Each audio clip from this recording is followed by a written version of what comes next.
친구가 없어졌다. 옛날 인도에서 있었던 일이에요.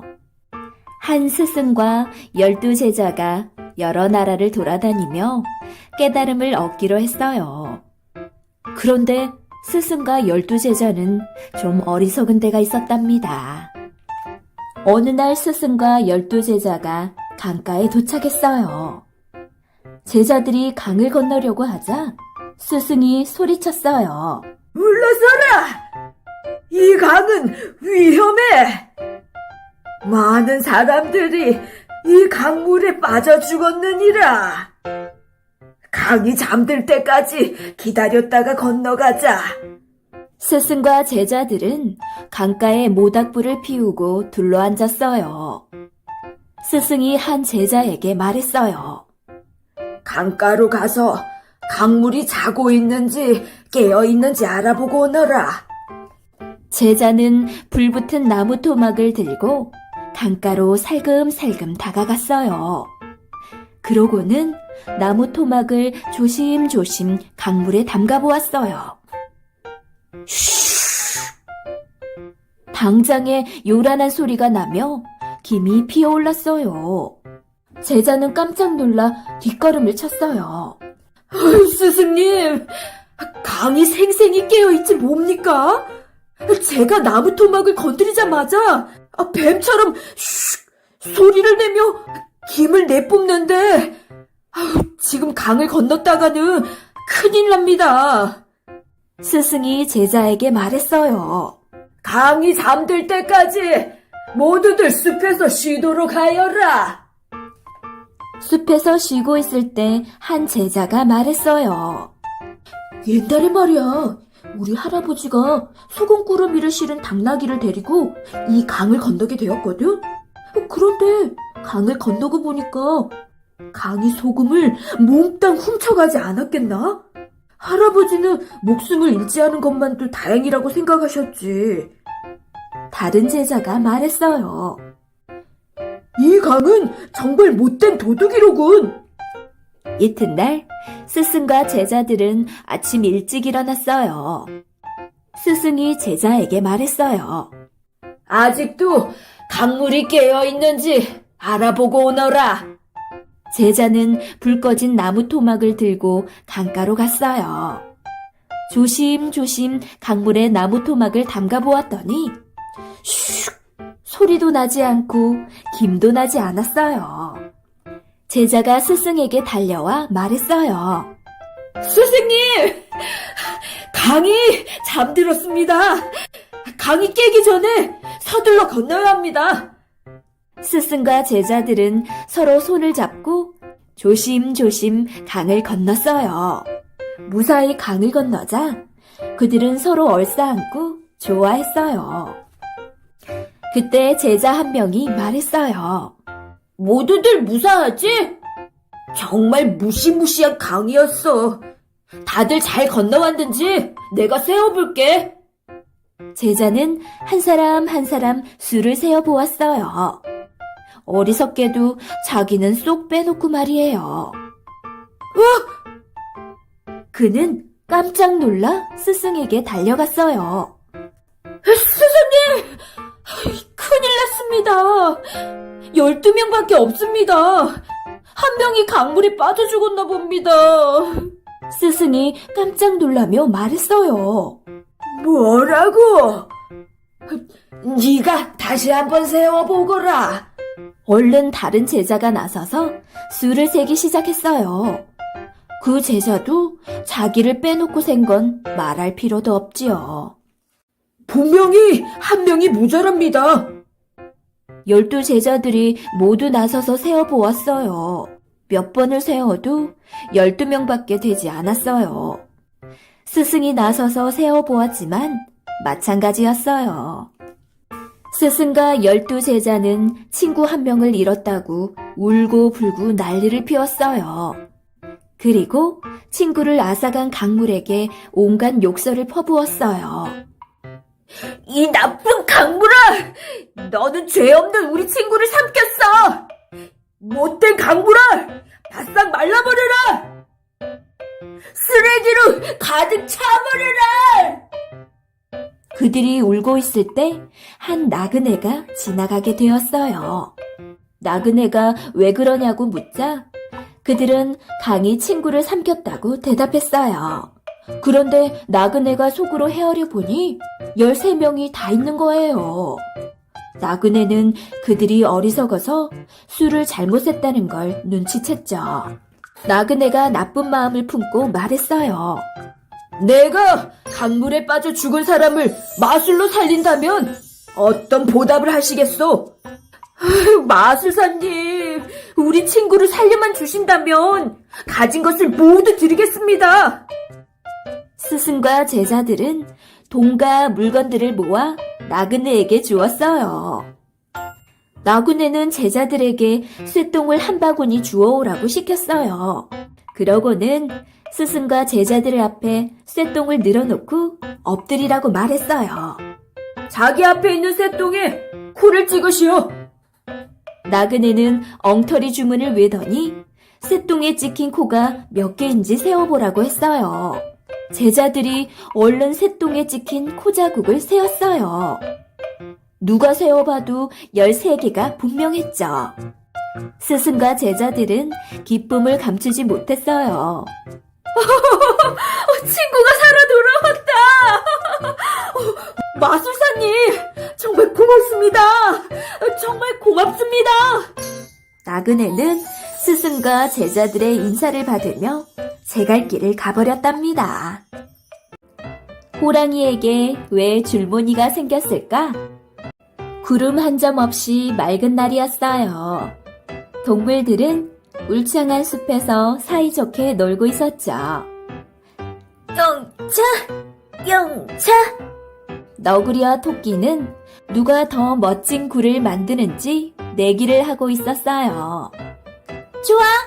너희 둘 가운데 누가 더 멋진 굴을 만드는지 봐줄게. 꽤 많은 여우가 말했어요. 사실 여우는 굴이 다 만들어지면 냉큼 빼앗아버리려는 얌체 같은 마음을 품고 있었답니다. 너구리와 토끼는 땀을 뻘뻘 흘리면서 열심히 굴을 팠어요. 여우는 입을 쩍 벌린 채 늘어지게 하품을 하고 있었죠. 이때 어슬렁어슬렁 호랑이가 나타나서 말했어요. 너희들 나랑 숨바꼭질하자. 토끼는 뒤도 돌아보지 않고 대답했어요. 우리는 굴파기 내기를 하느라 바빠. 그깟 일이라면 내가 해주지. 호랑이가 으스대며 말했어요. 여러분도 알겠지만 호랑이 덩치가 좀 큰가요? 호랑이가 날카로운 발톱으로 두세 번 땅을 팠더니 너구리와 토끼가 애써 만들었던 굴이 와르르 무너져 버렸어요.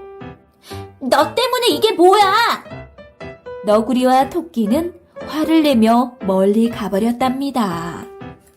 호랑이는 속이 상해서 버럭 소리를 질렀어요. 겨우 그런 일 가지고 난 숲속의 왕이란 말이야. 굴을 빼앗으려던 여우는 약이 바짝 올라서 말했어요. 네가 아무리 숲속의 왕이라고 떠들어봐야 사람에겐 어림없다고. 흥! 호랑이는 여우의 말을 못 들은 채 하고 같이 놀아줄 친구를 찾으러 갔어요. 호랑이는 강가에서 코끼리를 만났어요. 코끼리야, 나랑 놀지 않을래? 안 돼. 난 바쁘니까 저리 가. 호랑이가 화가 나서 코끼리 코를 콱 물어버렸답니다. 코끼리는 눈물을 뚝뚝 흘리며 말했어요. 내 발목에 걸린 쇠사슬을 봐. 난 사람에게 잡혀 있어서 너랑 놀 수 없어. 호랑이는 믿을 수가 없었어요. 거짓말하지 마. 너처럼 덩치 큰 녀석이 자꾸 힘없는 사람에게 잡혔다는 게 말이 되니? 코끼리가 답답해하며 소리쳤어요. 사람에게는 지혜가 있단 말이야. 그까지 지혜가 뭐라고? 이봐, 날 사람한테 데려다 줘. 누가 더 강한지 보여줄 테니까. 코끼리의 발목에 걸린 쇠사슬은 말뚝에 묶여 있었어요. 호랑이는 앞발로 땅을 깊이 파헤친 다음 말뚝을 통째로 빼내버렸어요. 자, 이제 됐지? 이렇게 해서 코끼리는 호랑이를 사람에게 데려가게 되었어요. 집에서 밥을 먹던 사람은 강가에 있어야 할 코끼리가 나타나자 깜짝 놀라 뛰어나왔어요. 호랑이는 문 뒤에 숨어 있다가 이때를 놓치지 않고 확 달려들었어요.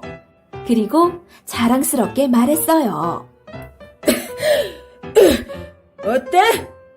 이 사람을 잡아먹으면 내가 훨씬 더 강하다는 걸 모두가 알게 되겠지?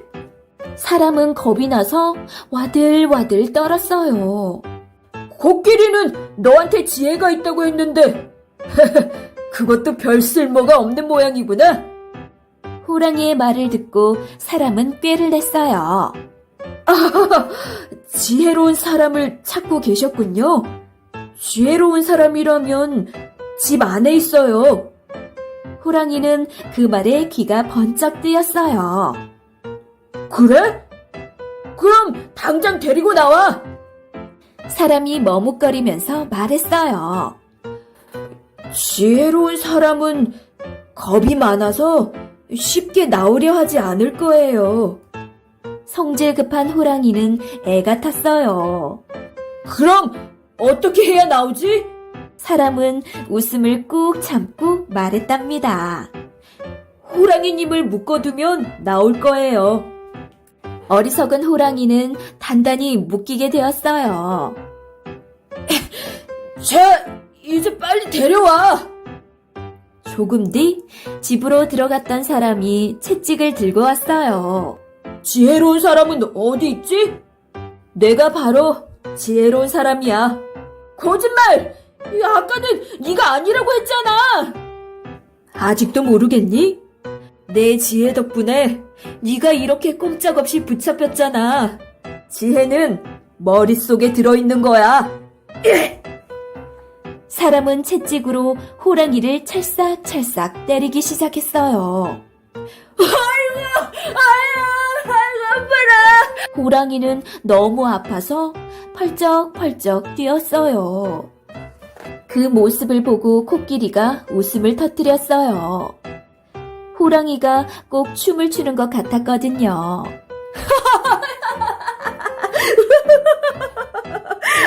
실컷 힘자랑을 하더니 저 꼴 좀 봐. 어찌나 요란하게 웃어댔는지 꼬리가 흔들흔들, 귀가 펄럭펄럭, 눈이 가늘어지는 것도 몰랐답니다. 찰썩, 찰썩, 찰썩. 호랑이는 온몸에 벌건 줄이 생길 만큼 세게 맞았어요. 너무 아파서 펄쩍펄쩍 뛰다 보니 밧줄이 뚝 끊어졌죠. 아이고, 살았다. 호랑이는 재빨리 도망쳤답니다. 그때부터 호랑이의 몸에는 얼룩덜룩한 줄무늬가 생겼어요. 사람에게 맞아서 생긴 피멍이 지워지지 않았기 때문이랍니다. 또 그때부터 코끼리 눈은 덩치에 어울리지 않게 작아졌어요. 너무 웃어서 가늘어진 눈이 커지지 않았기 때문이랍니다. 처녀쥐의 신랑 찾기. 옛날 옛적 미얀마의 어느 마을에 아름다운 처녀쥐가 살았어요. 처녀쥐의 눈은 머루처럼 까맣고 털은 반지르르 윤이 났답니다. 온 마을의 총각쥐들이 앞다투어 결혼하자고 몰려왔어요. 아름다운 처녀쥐와 결혼할 수만 있다면 쌀이든 보석이든 아낌없이 바치겠다고 했죠. 하지만 아빠쥐는 모두 마음에 들지 않았어요. 내 딸은 세상에서 제일 예뻐. 그러니 세상에서 제일 훌륭한 신랑과 짝지어 줄 거야. 당신 말이 옳아요. 엄마지도 맞장구를 쳤어요. 마침내 쥐 부부는 짐을 꾸려 먼 길을 떠났어요. 세상에서 가장 훌륭한 신랑감을 찾기 전에는 집으로 돌아오지 않기로 마음먹었답니다. 쥐 부부는 제일 먼저 해를 찾아갔어요. 해님은 세상에서 가장 대단한 분이시니 제 딸과 결혼해 주십시오. 글쎄, 내가 대단한 건 사실이지만 나도 당할 수 없는 게 있거든. 그게 누구죠? 아빠지가 깜짝 놀라서 물었어요. 구름이란다. 구름이 가리면 나도 어쩔 수가 없거든. 쥐 부부는 고개를 끄덕이고 다시 구름을 찾아 길을 나섰어요. 아무리 험한 길이라도 힘들지 않았어요. 세상에서 제일 훌륭한 신랑감을 찾을 수만 있다면요. 해가 지니 서쪽으로 사흘을 걷고 걸었어요. 마침내 쥐 부부는 구름을 만나게 되었죠. 하지만 쥐 부부의 이야기를 들은 구름은 얼굴을 찌푸리며 이렇게 말했어요. 내가 분명 해보다 세지. 하지만 나는 바람한테 쫓겨다니는걸. 이제 그만 집으로 돌아가요. 엄마지가 실망해서 말했어요. 하지만 아빠지가 엄마지를 달랬어요. 힘들어도 조금만 참아요. 이게 모두 세상에서 제일 예쁜 우리 딸을 위한 일이니까. 그래서 쥐 부부는 구름에게 인사를 하고 다시 바람을 찾아 길을 떠났답니다. 깊고 울창한 숲을 열흘이나 헤맨 끝에 쥐 부부는 겨우 바람을 찾아냈어요. 바람님, 제 딸과 결혼해주세요. 아빠지가 말했죠. 나도 아름다운 처녀지와 결혼하고 싶어. 하지만 100년 동안 애를 썼는데도 언덕 위에 있는 저 소나무를 넘어뜨릴 수 없었는걸. 바람은 부끄러워하며 얼른 나무 사이로 숨었어요. 쥐 부부는 더 묻지 못하고 소나무가 있는 언덕으로 올라갔어요. 해보다 구름보다 바람보다 힘이 세다면 소나무야말로 세상에서 가장 훌륭한 신랑감일 것 같았거든요. 하지만 소나무도 자신 없는 목소리로 겨우 이렇게 말하지 뭐예요. 사실은 저 아래 사는 황소란 놈이 저녁마다 나한테 와서 뿔을 갈거든. 그런데요. 너무나 지치고 힘든 얼굴로 엄마지가 물었어요. 황소가 뿔을 비벼대면 아무리 강한 나무도 견디지 못해. 그러니 튼튼한 뿔을 가진 황소가 세상에서 제일 훌륭한 신랑감이 아닐까? 그럴싸하다고 여긴 쥐 부부는 황소를 찾아 얼른 언덕을 내려갔어요. 황소님! 소나무님이 황소님을 두려워하니 황소님이야말로 세상에서 제일 대단한 분이시겠죠? 기대에 찬 목소리로 아빠지가 물었어요. 하지만 황소는 한숨을 쉬며 풀밭에 엎드렸어요. 물론 내 뿔은 세상에서 제일 세지. 하지만 목에 걸린 밧줄만은 아무리 해도 끊을 수가 없더군. 그러니 세상에서 제일 힘이 센 건 밧줄이 아니겠어? 그런데 밧줄에게도 물으니 밧줄도 고개를 설레설레 젓지 뭐예요? 고맙지만 나보다 센 놈이 하나 있어. 햇님보다, 구름님보다, 바람님보다, 소나무님보다, 황소님보다, 밧줄님보다 더 세다고요?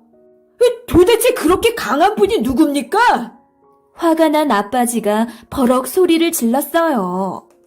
밤마다 나를 갈가대는 총각쥐라네. 총각쥐의 이빨만큼 강한 건 이 세상에 없을 거야. 없고 말고.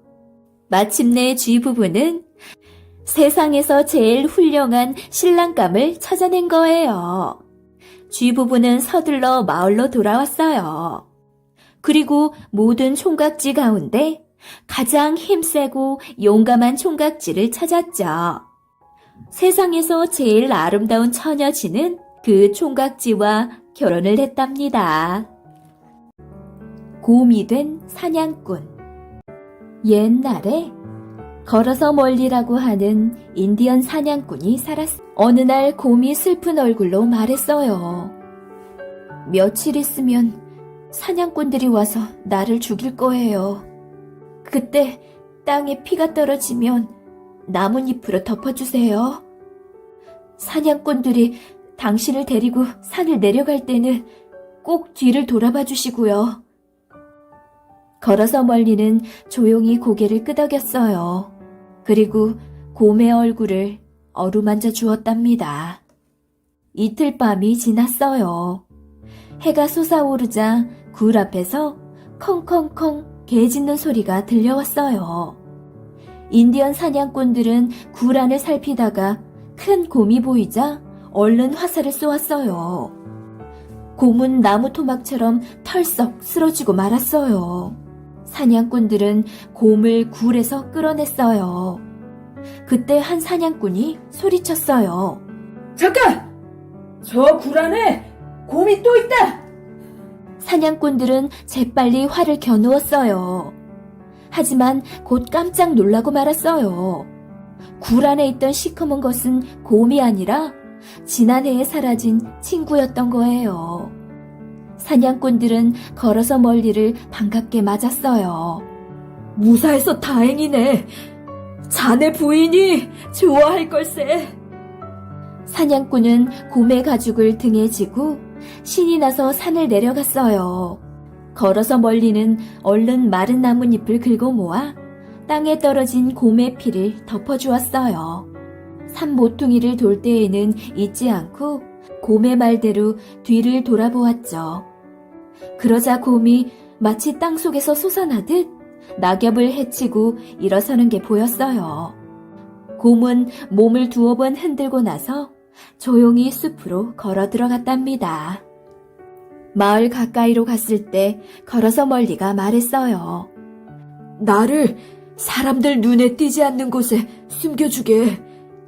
나는 이랫동안 아무것도 먹어서는 안 되네.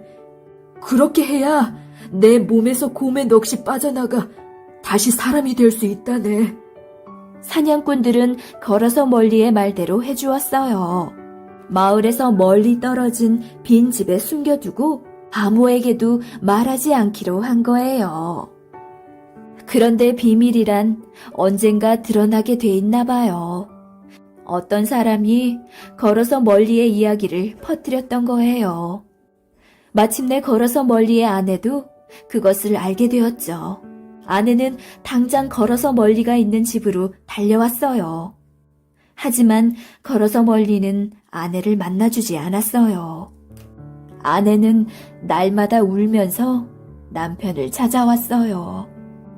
하루, 이틀, 사흘이 지나고 엿새째가 되었어요. 걸어서 멀리는 결국 문을 열어주고 말았어요. 아내는 기뻐하며 남편을 집으로 데려갔어요. 옥수수죽과 사슴고기를 먹인 다음 푹신한 바닥에 눕혔죠. 그렇지만 걸어서 멀리는 잠을 잘 수가 없었어요. 제대로 먹지도 못했죠. 절반은 곰이고 절반은 사람인 걸어서 멀리는 점점 병이 깊어졌어요. 며칠 뒤 걸어서 멀리는 아내를 두고 세상을 떠나고 말았답니다. 만약 걸어서 멀리가 이랫동안 꾹 참고 아내에게 문을 열어주지 않았다면 어떻게 되었을까요? 곰의 넋이 빠져나가고 다시 사람이 되어 오래오래 행복하게 살았을까요? 꼬마 마법사. 옛날에 한 소년이 있었어요. 소년은 집이 아주 가난했기 때문에 어려서부터 돈을 벌어야 했어요. 소년은 바깥쪽은 빨갛고 안쪽은 하얀 옷을 입고 있었어요. 어느 날 소녀는 커다란 성 앞을 지나가게 되었어요. 이 성에는 사람들을 속이고 괴롭히는 것을 좋아하는 마법사가 살았죠. 마침 하인을 구하던 마법사가 창 너머로 소년을 불렀어요. 얘야! 너 여기서 뭘 하는 게냐? 일자리를 찾고 있어요. 글을 읽을 줄 아니? 네, 6달 동안 학교에 다녔어요. 글을 읽을 줄 아는 아이는 안 돼! 며칠 뒤 소녀는 웃옷을 뒤집어 입고 다시 성 앞을 지나갔어요. 마법사는 소년에게 똑같은 질문을 했어요. 소녀는 이번엔 이렇게 대답했어요. 아니요, 전 글을 몰라요. 학교에 다닌 적이 없어요. 그러자 마법사는 소년을 하인으로 삼아서 마법책에 쌓인 먼지를 털게 했답니다. 마법사는 멀리 여행을 떠나곤 했어요. 1년에 한 번씩 성으로 돌아왔다가 며칠이 지나면 또 여행을 떠났죠. 그렇게 3년이 지났어요. 소녀는 그동안 마법책을 몽땅 외웠답니다. 그러던 어느 날 여행에서 돌아온 마법사는 다짜고짜 소년을 성에서 내쫓았어요. 소년의 집은 예전이나 지금이나 너무너무 가난했어요. 마법사가 돈도 주지 않고 소년을 내쫓아 버렸거든요. 소년은 할 수 없이 책에서 본 마법을 쓰기로 했어요. 아버지, 내일 마당에 나가면 말이 있을 거예요. 그 말을 대답하세요. 소년은 아버지에게 단단히 다짐을 받았어요. 무슨 일이 있어도 고삐는 도로 가져오셔야 해요. 다음 날 아버지가 마당에 나가보니 정말 멋진 말이 한 마리 있었어요.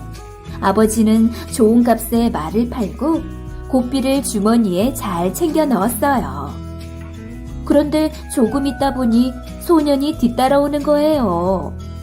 사실은 소년이 말로 변했다가 몰래 도망쳐왔던 것이랍니다. 시간이 지나자 다시 돈이 떨어졌어요. 소년이 아버지에게 말했어요. 내일은 마당에 소가 한 마리 있을 거예요. 그 소를 내다 파시고 고삐는 꼭 가져오세요. 이렇게 해서 다시 돈을 벌 수 있었어요. 소년은 마지막으로 한 번만 더 말로 변해서 돈을 벌기로 했어요. 그 돈으로 밭을 사서 일하려고요. 그런데 마법사가 이 일을 알게 되었어요. 감히 내 마법을 훔치다니! 가만두지 않겠다! 마법사는 소년의 아버지를 찾아갔어요. 정말 좋은 말이군요. 술이나 한잔 하면서 값을 정해볼까요? 마법사는 소년의 아버지를 취하게 한 뒤 말을 고삐째 끌고 갔어요. 큰일 났어. 마법사가 아마 날 죽일 거야. 말로 변한 소녀는 눈물을 뚝뚝 흘렸어요. 마법사는 고삐를 묶어두고 잠시 볼일을 보러 갔어요. 그때 아이들이 말을 구경하러 다가왔어요. 소녀는 눈물을 글썽이며 아이들에게 말했어요. 얘들아, 나 좀 풀어줘. 말이 말을 하네? 아이들은 깜짝 놀라 뒷걸음쳤어요. 하지만 소년이 울면서 부탁하자 풀어주었답니다. 고삐가 풀리자 소년은 토끼로 변해서 재빨리 달아났어요. 마침 마법사가 돌아오다가 그 모습을 보고 말았어요. 호얀 녀석! 마법사는 아이들을 사냥꾼으로 만들어 토끼에게 활을 쏘게 했어요. 토끼는 얼른 호수로 뛰어가 잉어로 변했어요. 그러자 마법사는 마법 그물을 만들어 호수의 물고기를 모두 잡았답니다. 하지만 잉어는 잡히기 전에 얼른 종달새로 변했어요. 마법사는 사나운 독수리로 변해서 종달새를 쫓아갔어요. 종달새는 가까스로 독수리의 날카로운 발톱을 피해 성 위로 날아갔어요. 그러고는 재빨리 공주의 방으로 들어갔죠. 원래의 모습으로 돌아온 소년을 보고 공주가 비명을 질렀어요. 누구예요? 당장 왕과 왕비가 공주에게 달려왔어요. 하지만 소년이 금세 나달로 변해 아무것도 보이지 않았어요. 그런 일이 3번이나 되풀이 되자 공주도 더 이상 소리를 지르지 않았어요. 소년은 공주에게 그동안의 이야기를 하고 간절히 부탁했어요. 반지로 변해서 공주님 손가락에 머물게 해주세요. 공주는 소년의 말을 들어주었어요.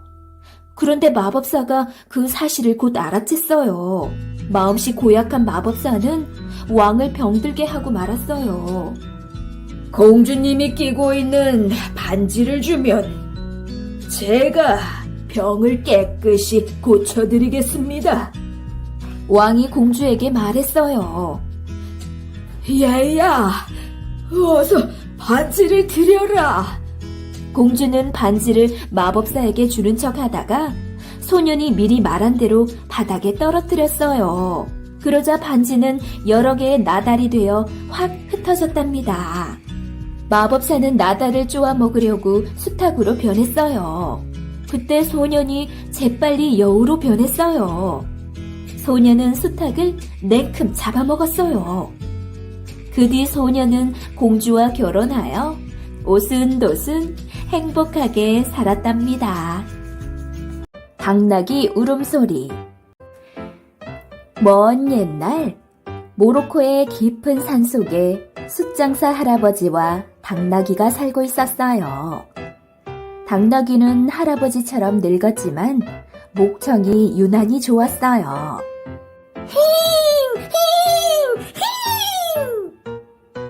늙은 당나귀는 목신 소리로 우렁차게 울었죠.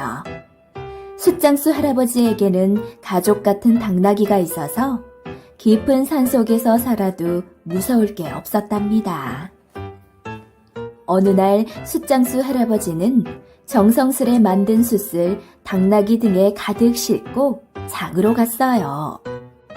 장에는 온갖 신기한 물건들이 많았죠.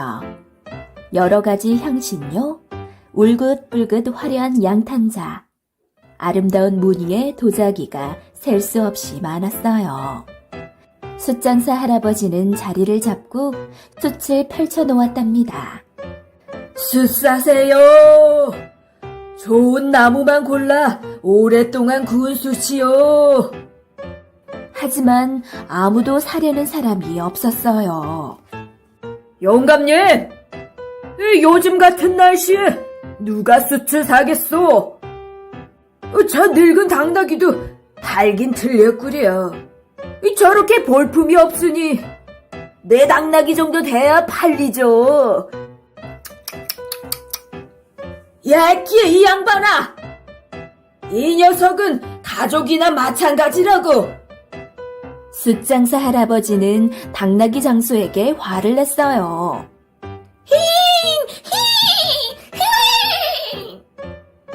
화가 난 늙은 당나귀도 이상한 소리로 울어댔어요.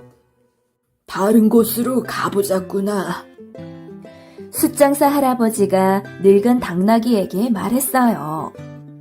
숫장수 할아버지와 당나귀는 사흘을 꼬박 걸어서 커다란 성문 앞에 닿았어요. 당나귀야, 숯이 좀 발릴 것 같으냐?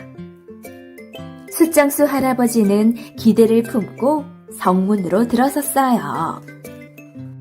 할아버지가 당나귀를 끌고 성 안으로 들어서자 사람들이 얼른 한쪽으로 피했어요. 그러더니 할아버지와 당나귀를 빙 둘러싸지 않겠어요? 마침 파리 한 마리가 당나귀 코에 달라붙었어요.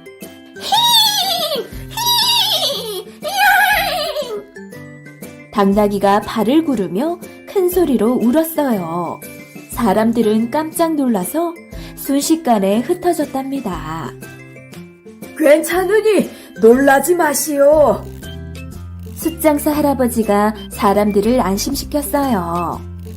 그제야 사람들이 조심스럽게 다가와 물었어요. 이것이 대체 어떤 동물입니까? 성에 사는 사람들은 당나귀를 한 번도 본 적이 없었거든요. 이 녀석은 당나귀라는 동물이요. 내게는 가족과도 같은 녀석이지. 이 녀석과 함께라면 깊은 산속에서 살아도 걱정할 게 없다오. 이 나라에서는 양고기 구이를 할 때에만 숯을 썼어요. 하지만 당나귀를 보려고 비싼 값에 숯을 사주었죠. 당나귀에 대한 소문은 금방 성 안에 퍼졌고 마침내 왕도 당나귀 이야기를 들었어요. 왕은 당장 숫장수 할아버지를 궁전으로 초대했답니다. 이복의 노인장, 당나귀와 함께 있으면 아무것도 두렵지 않다는 게 사실인가? 네, 사실입니다. 산짐승도 산적도 무섭지 않지요. 오, 그래. 그렇다면 당나귀를 나에게 팔지 않겠나? 숫장수 할아버지는 깜짝 놀라 첫 잔을 떨어뜨렸어요. 글쎄, 그건 좀... 숫장수 할아버지는 당나귀와 떨어져 본 적이 없었어요. 그래서 몹시 말을 더듬었답니다. 당나귀를 내게 준다면 그 몸무게만큼 금화를 주겠네. 왕은 귀한 아랍 사탕을 대접하며 말했어요. 이 당나귀는 제 가족과도 같습니다.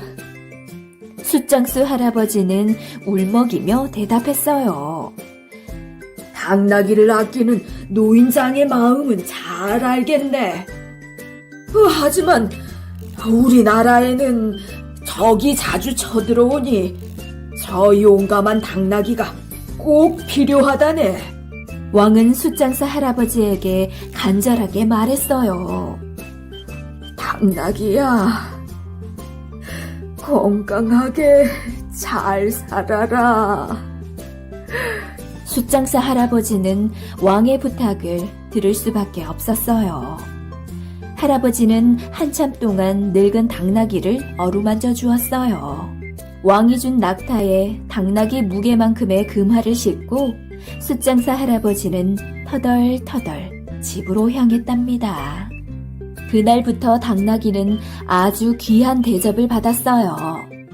시중을 드는 사람들이 당근, 귀리와 같은 맛있는 먹이를 넉넉히 주었답니다. 또 날마다 깨끗이 목욕도 시켜주었죠. 목욕까지는 좋았는데 그 다음이 문제였어요.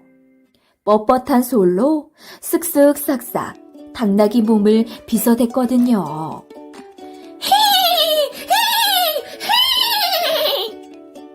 당나귀가 아프다고 우는 줄도 모르고 사람들은 크고 힘찬 울음소리에 감탄했어요. 우와, 우리 당나귀는 정말 용감하구나. 사람들은 더 열심히 빗질을 해주었어요.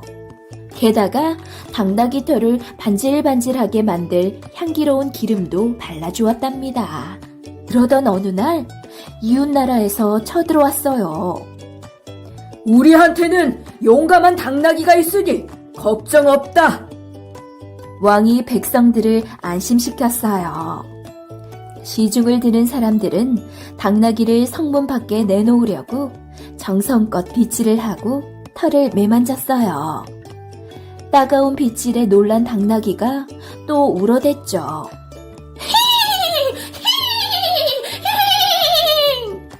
성문 앞까지 쳐들어온 이웃나라 병사들은 처음 듣는 괴상한 소리에 무척 놀랐어요. 괴물의 소리가 틀림없다! 제일 앞서가던 병사가 비명을 지르며 달아났어요.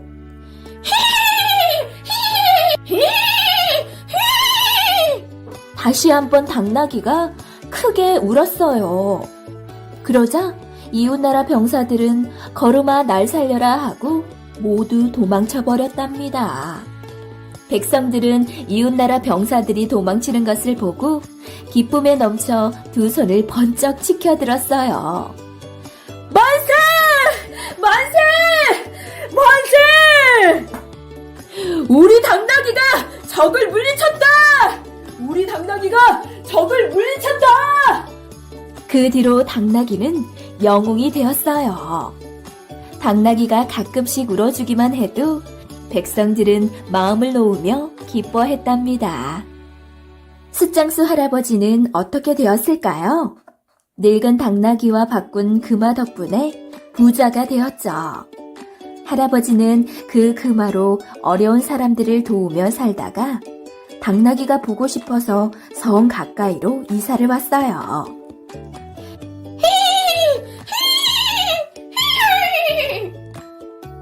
당나귀가 힘껏 우는 소리를 날마다 들을 수 있어서 할아버지는 매우 행복했답니다.